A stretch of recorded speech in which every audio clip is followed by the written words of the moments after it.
Lunch money time. Hey, how are you? What did I just listen to? Also, the street belt is real. The people, by the way, somebody asked like, "Oh, so you didn't dance?" He did not dance. No, you can't dance. What are you going to dance? Was you going to dance with your hand in your pocket? No, you can't dance. He stood on the side like a weirdo. You just kind of sway. You just kind of sway like this with your hand in your pocket, your street belt. Look a little Frank Sinatra going on like this. That's fine. All right, go ahead. What's up? Therefore, I couldn't dance because I can't be dancing by myself. Jeff Bezos. All right, Jeff Bezos. Ready? Yeah. So I was surprised by this. I don't know if you were surprised by this, but Amazon founder Jeff Bezos tweeted on Sunday that inflation is most hurtful to the least affluent people in the United States and criticized President Joe Biden for the second time in a week for his comments on inflation. To be fair to Jeff Bezos, Biden's comments were pretty ridiculous, regardless if you're a Democrat or a conservative. What do you think? 3 things I want to quickly talk about. What? First and foremost, my biggest takeaway, the worst nightmare for politicians is the single greatest entrepreneurs of our lifetime, armed with Twitter accounts and no fear of speaking their mind. And that's what Jeff Bezos has started to do. He's based and he is tweeting. And if I was a politician, I would be very, very, very nervous. Because the second that you have the greatest entrepreneurs armed with Twitter accounts and speaking their mind, it changes all of the conversation. I have a question. Question. Until recently, Answer. Jeff Bezos wasn't really using his Twitter account. Is this because, he was using it for PR things. Is this because of Elon Musk? My guess is there's a little bit of a mimetic response. Hey, I used to be the richest guy. Now that guy's the richest guy. This guy seems to have all the people in the palm of his hand on Twitter. Maybe I want to have some people in my palm. And so maybe I'll start tweeting a little bit. Yes, that is part of it, I'm guessing. But even more importantly is, I bet you he's had all these ideas the entire time. Of course. He just always approached it as, Michael Jordan. Hey, I'm not a Republican. I'm not a Democrat. Both sides of the aisle buy shoes. Right. Amazon, same thing. Listen, Republicans and Democrats, they both use the internet to order things like that. But to be fair, inflation is a very nobody likes inflation. It's not like they're going to be like, oh, I'm not going to shop on Amazon. No, they're all going to start encouraging each other now. Now the snowball has started. No, but what you have Musk, is, now you have Bezos. Now it's just like free game. Anyone that is wealthy or successful, you now can go on the internet and you can say what you think and no one's going to judge you. Or not no one's going to judge you, but there won't be the blowback that there used to be the perception of. Why not? Because now people are like, yeah, guess what? Capitalism might actually work. There's this pendulum that swings. And over the last couple of years, it's swung in favor of or towards socialism, government intervention, all this nonsense. And now people are sitting there saying, damn, we just tried that in a watered down version and my life ain't going better. Right. I got high inflation. This is going wrong. This is going wrong. This is going wrong. Maybe we need to swing the pendulum back. And now you're going to see all the capitalists come out of the woodwork and they're going to start saying, you know what we need? We need people to build solutions. The government does not build solutions. Instead, what we need private market or private enterprises to go build solutions to our problems. Yeah, I agree. It's bad news bears for the government for inflation. All right. Ready? By the way, people are like pro-business. Pomp, keep talking pro-business. Yes, that is the whole point of business is to solve problems. This show is called The Best Business Show. If you don't like business, you are not going to go very far in life. Everything is a business. Here's a perfect example. Remember that pandemic that everyone was freaking out about? How do you think that the vaccine actually got created? Because a business created it. A business who wanted to make money created it. Now you can argue, does it work? Does it not work? Is it charged too much? Does it not charge enough? Did they make too much money? All that stuff. But at the end of the day, a business created a solution to a problem. And that's how the world works. Okay, next. All right. So former Goldman Sachs CEO Lloyd Blankfein, is that how you say his last name? Okay. He said that he believes that the economy is at risk of possibly going into a recession as the Fed continues to raise interest rates to tackle rising inflation. Duh. Is this not obvious? Hey, Lloyd, welcome to the train, buddy.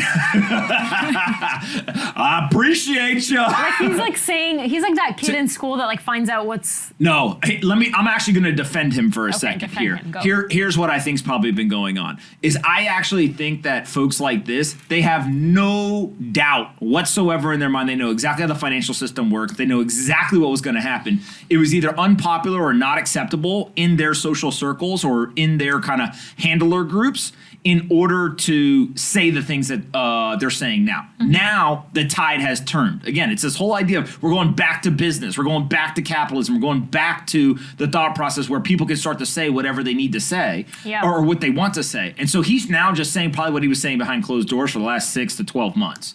And so now that it's acceptable, you get these comments. People are like, oh, man, where were you for the last 12 months? He's like, well, I was saying the same shit behind closed doors because the climate, the business climate was not accepting of this view from somebody like him, but now it is. And actually, can I just say that I appreciate that the conversation has moved from Democrats versus Republicans to like, let's talk about business and the economy? Because I think that that's what matters. It's not so black and white. It's like, let's talk about the actual issues instead of attacking each other on like political beliefs. Yeah, the divisiveness, there's nothing that solves divisiveness like a crisis. Ooh, that's a good quote. I mean, that's just true, right? There is nothing that solves divisiveness like a crisis. And usually, unfortunately, it used to be people would go to war in order to rally the troops. There's people who argue that's what Putin is doing in Russia. He wanted to rally support of citizens as it was fragmenting, so he went to war, right? War on the pandemic, war on inflation now. War on drugs, war on the whole game. Terrorism. That's the whole game. It's a marketing thing of how do you unite people and not have the divisiveness. Pick an enemy and go for it. And guess what the enemy is right now? Inflation. Republican, Democrat, independent, genius, or idiot.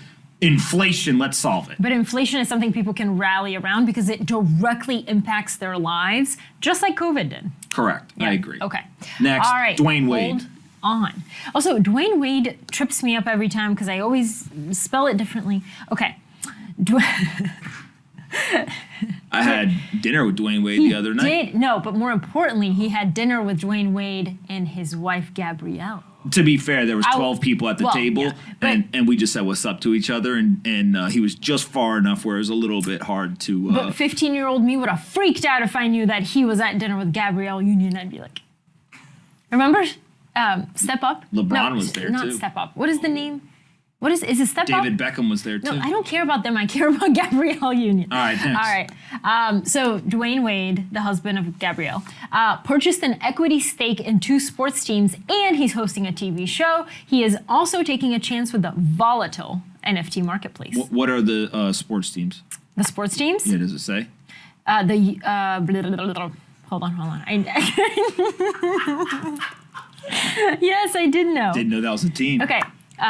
He took a small stake in NBA's Utah Jazz in 2021. Okay. And he did this in the past. Got it. Hold on. I know this.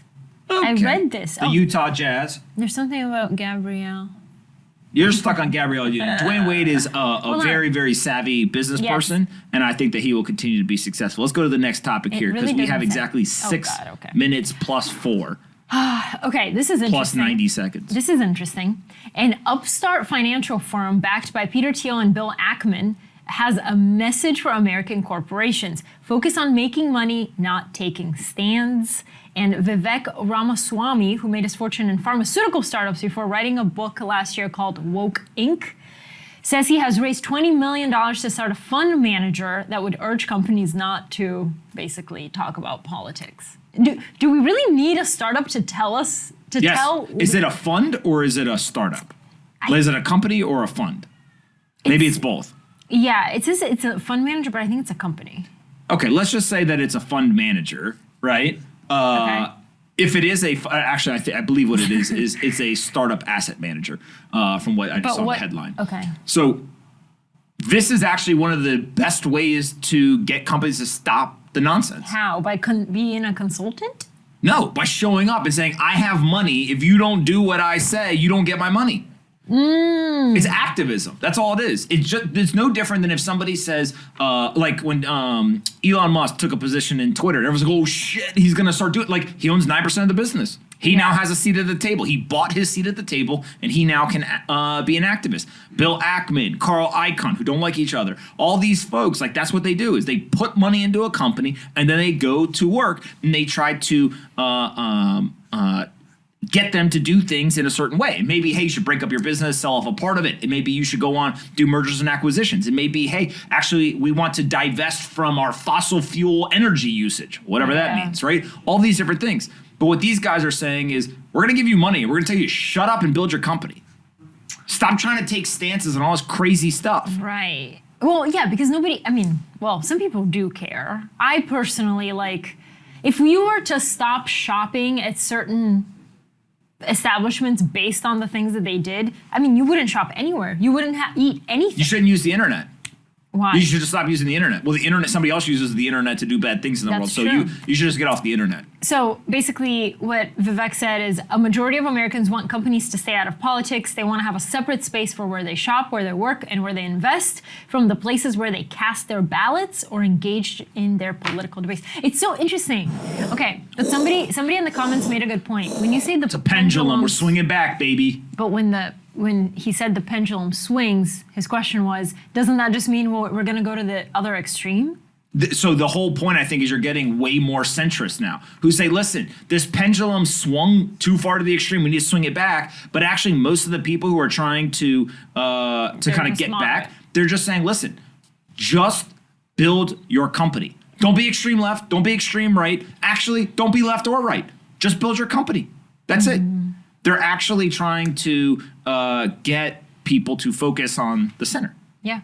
All right, next. Okay, what do you think Moon Plants is about? Moon Plants, could it be the alien door that they found on Mars? Wait, what? We'll talk about that tomorrow. Obviously, you don't read the news. Moon plants, are they plants on the moon? Kind of. So, for the first time ever, scientists have grown plants in lunar soil returned from the Apollo missions, which means that, like, what is it called? I saw Matt Damon do that in The Martian like 6 years ago. Yeah, but that, that was on Mars, first of all. But anyway, they wrote, a terrestrial life can potentially live on the moon, and for astronauts spending any time on the moon, plants can be used for life support in ways that have only been speculated about. Isn't that so cool?